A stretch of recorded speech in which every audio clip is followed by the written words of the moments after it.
Udah. Ayo, selamat sore sobat rekan-rekan JJS. Kali ini kita podcast ya bersama Ibu Laura ya. Iya betul. Ya, ini produknya unik ya. Beberapa aksesoris dan lain-lain nanti akan dijelaskan lebih detail ya. Oke, lanjut aja Bu ya. Kita mulai. Awal mulanya gimana sih Bu bisa muncul ide bisnis ini Bu? Oke, awal mulanya sih dari hobi Pak. Ya. Kebetulan saya juga dulu bekerja di salah satu bank, otomatis perlukan aksesoris ya. Ya. Dan kebetulan saya berhubungan langsung dengan customer. Nah dari awal saya suka sama aksesoris, nah terus kenapa nggak coba bikin sendiri gitu awal-awalnya. Ya, ya. Lalu lama-lama karena stok lumayan banyak dan teman-teman juga suka gitu, iseng dijualin ke teman-teman dulu, teman-teman satu kerjaan gitu. Ya, ya. Terus mulailah dari situ setelah ada anak juga. Ya. Jadi pemasarannya udah mulai secara dulu belum online ya, jadi masih offline, masih dari bazar. Betul. Kalau ada acara sekolah di anak-anak itu awal-awalnya sih dari situ. Ya. Jadi terus memperluas pasar Bu ya. Iya. Terus ini jadi sudah berjalan berapa lama Bu? Dari 2012. Cukup lama nih ya. Betul. Dari sekian perjalanan ini tentunya mengalami pasang surut gitu Bu ya. Iya. Namanya usaha kan semuanya tidak flat gitu ya. Betul. Nah ini bagaimana sih caranya Ibu mensiasati usaha Ibu ini? Mungkin bisa dijelaskan. Saya awalnya sih masih sendiri, lalu di tahun 2017 bertemu dengan Bank Mandiri. Waktu itu bertemu Mbak Hilda, diajak gabung di rumah BUMN Bank Mandiri. Iya. Mulai dari situlah ada pelatihan, jadi mulai dibenahi lah usahanya. Itu dari kemasan, terus bagaimana sih biar produk kita itu dilirik sama orang banyak, bagaimana cara pemasarannya. Lalu baru-baru ini juga ada digital marketingnya diajarkan di situ. Lalu di tahun 2020 itu mulai aku urus perizinan. Ya, karena beberapa bazar yang aku ikut bersama Bank Mandiri sempat diapresiasi juga oleh Bu Yana untuk masuk ke Dekra Nasdaq. Oh iya. Dari situ aku mulai urus masalah perizinan karena untuk legalitas juga pasti akan dipertanyakan ya. Betul. Ada tempat jualannya ya kalau nggak salah ya. Gitu.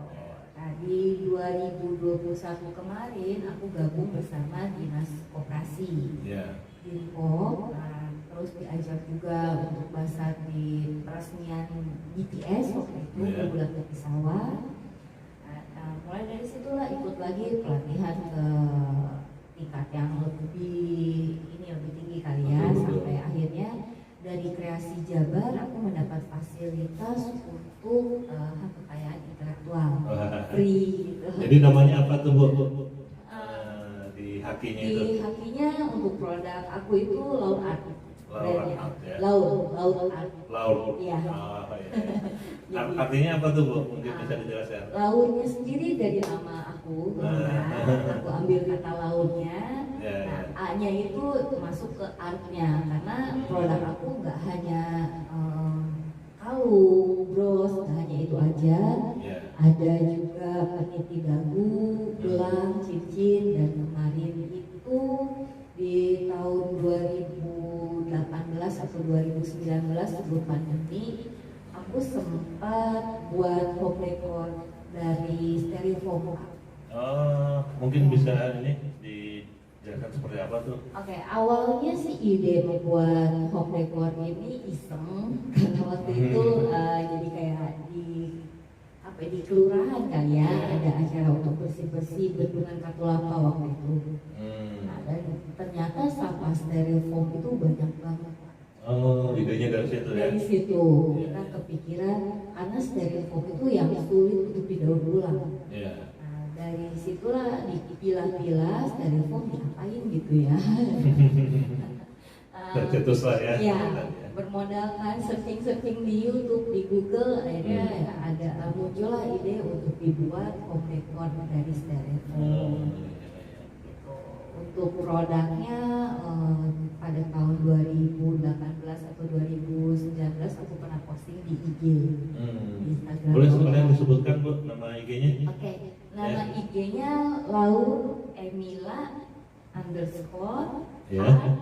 dot sebentar Ya. biar nggak salah. Ya. Laura Emila underscore laur dot art. Ya. Oke ya, teman-teman nanti di follow ya. Boleh. Ya, sambil bisa dilirik nih produk-produknya ya. Nah, lanjut Bu, ini pertanyaan lainnya nih, kisaran nih yang ada di sini ya. Ini kayaknya kan nggak semuanya di bawah ya. Nggak semuanya. Ya, karena kan banyak nih produknya. Nah, kisarannya berapa nih Bu? Biar Oke, untuk rekan-rekan- produk-produk dari Laur Art, untuk peniti dagu atau yang orang biasa sebutnya itu peniti hijab, Ya. pin hijab gitu. Ya. Nah ini tuh dari per piecesnya 10.000 sampai 10.000. produk yang 450. Oh, ini ya? 450. Oh, ini artistiknya Bu ya. Ya. Terus yang ini Untuk yang kalung biru ini di kisaran harga 300. 300. Kalau ini apa Bu? Ini bros Bros, ya? yang biasa kalau untuk hijaber biasanya pakainya di bahu, makanya banyak bros bahu. Iya, betul. Nah ini kisaran harga antara 250 sampai 350 tergantung dari bahan baku yang dipakai. Ya. Ini berarti yang banyak juga ya rekan-rekan yang bisa mereka apa ya boleh dibilang pesan dengan keinginan Iya, tertentu. betul, bisa Dilayani custom, juga, Bu, ya? kita juga melayani custom, melayani souvenir pernikahan. Ya, ya. Sebelum pandemi lumayan untuk pemesanan souvenir. Ya. Dan ada beberapa juga untuk khusus untuk peniti dagu ini sempat dibawa oleh trader ke Turki sama Dubai. Wah, jadi ibaratnya udah keluar negeri ini. Ya, ini udah keluar Keren, negeri. ya. Nah, Ya. untuk masuk pasar Turki dan Dubai itu mereka ada kurasinya, jadi nggak sembarangan mereka terima. Ya. Jadi diuji dulu, terutama mereka menitik beratkan dari ketajaman peniti ini. Oh, gitu.